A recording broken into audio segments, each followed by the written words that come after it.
이 새벽에 오신 여러분들을 주님의 이름으로 축복합니다. 본장은 81절에 상당한 그 절의 기록의 본문입니다.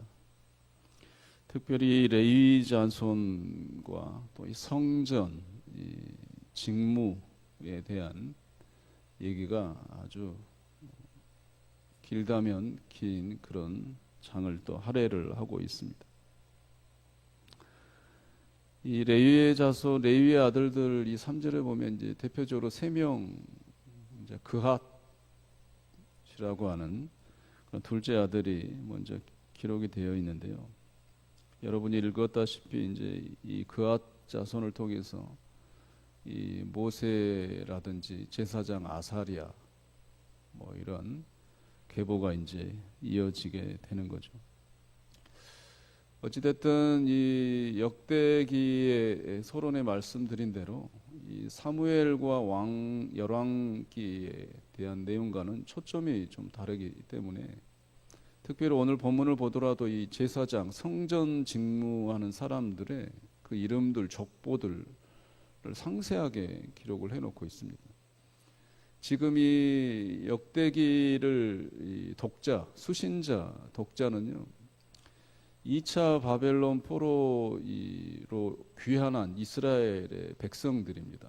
그러니까 이제 다 황폐화되고 성이고 뭐 성벽이고 심지어 성전 자체도 이제 다 무너지고 회파된 그런 곳에서 이 후손들에게 이 신앙의 정체성을 심어주기 위해서 기록 목적인데, 오늘 본문은 그 독자인 이스라엘 백성들에게 가장 중요한, 가장 많은 절수를 또 할애하잖아요. 그만큼 중요하다는 거고, 이 정체성의 회복에 있어서 중요한 지름길은 이 제사장 직무를 하는 게 이제 지금 성전이잖아요.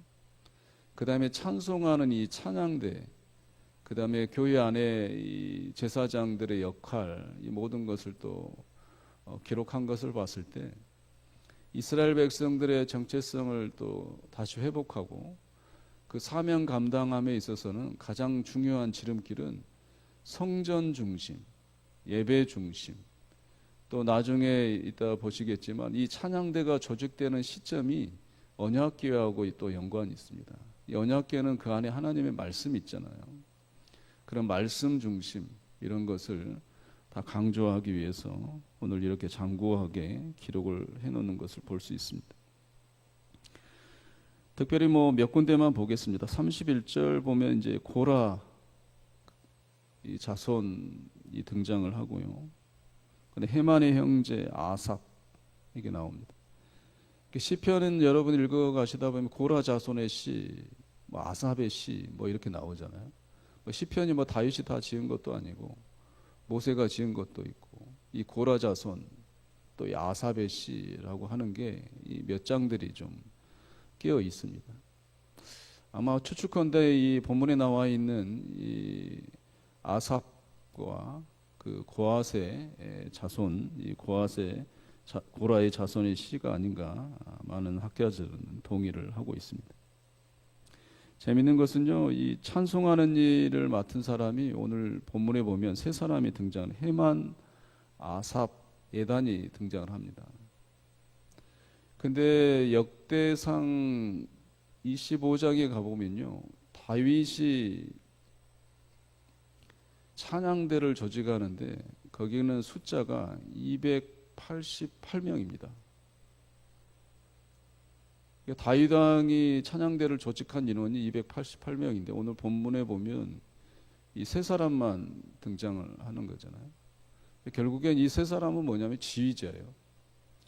288명의 다윗이 찬양대를 조직하고 오늘 본문에 세 사람의 이름 기록되어 있는 헤만, 아삽, 에단을 통해서 지휘를 또 총괄 책임을 맡게 하는 거죠.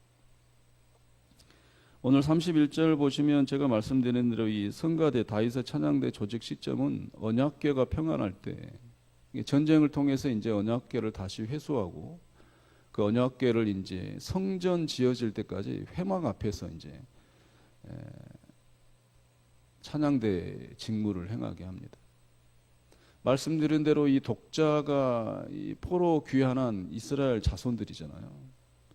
이 언약궤에 대한 중요성, 그 다음에 언약궤가 이 성전이 회파됐지만 다윗의 시대 때에도 이 성전이 아닌 이 회막이 뭐냐면 그냥 텐트죠.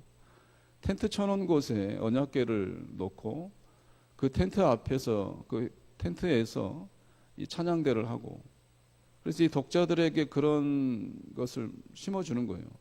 성전이 파괴됐어도 너희들이 예배와 또 성전 중심의 어떤 그리움, 또 성전을 세우려고 하는 의지, 또 말씀 중심, 이런 것에 대해서는 너희가 잊어서는 안 된다. 이런 것을 회복해야 된다라는 것에 대한 강조점을 두기 위해서 오늘 본문은 기록하고 있습니다.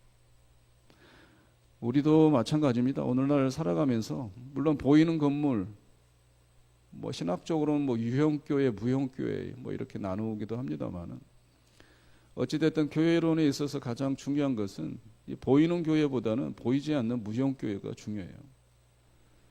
고린도전서 3장 16절의 말씀처럼 성령이 우리 안에 거하시기 때문에 우리 귀한 성도님들 자체가 교회, 움직이는 교회란 말이에요.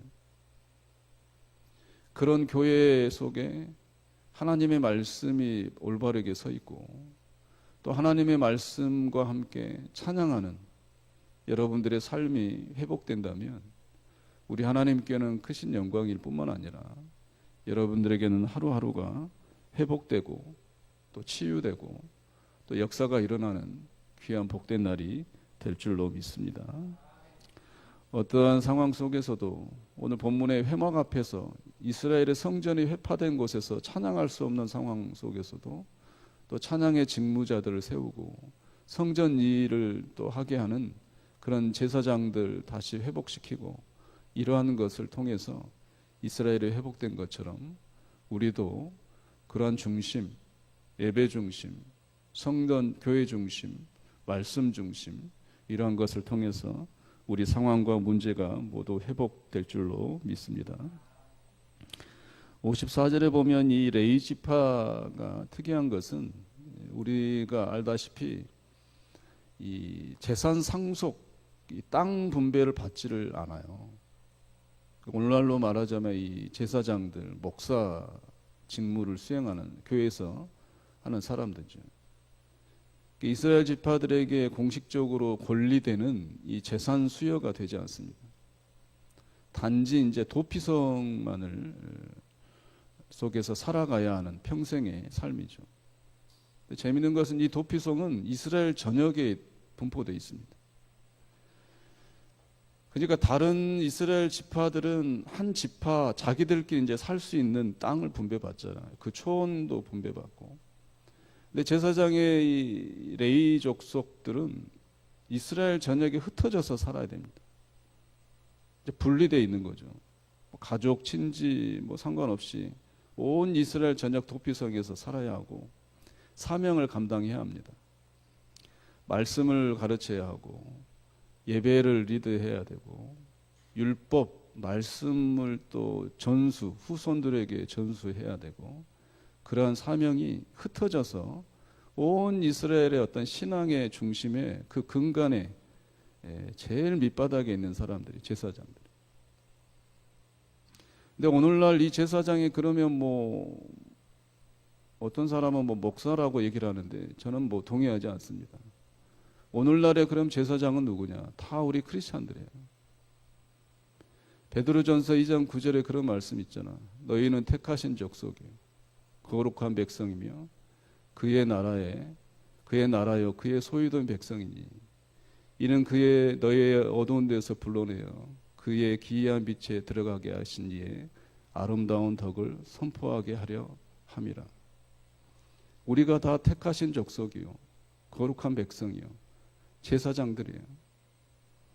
우리 귀한 성도님들이 세상에 나가서 교회 안에서만 있는 게 아니라 교회 밖으로 나가는 순간 흩어지시잖아요.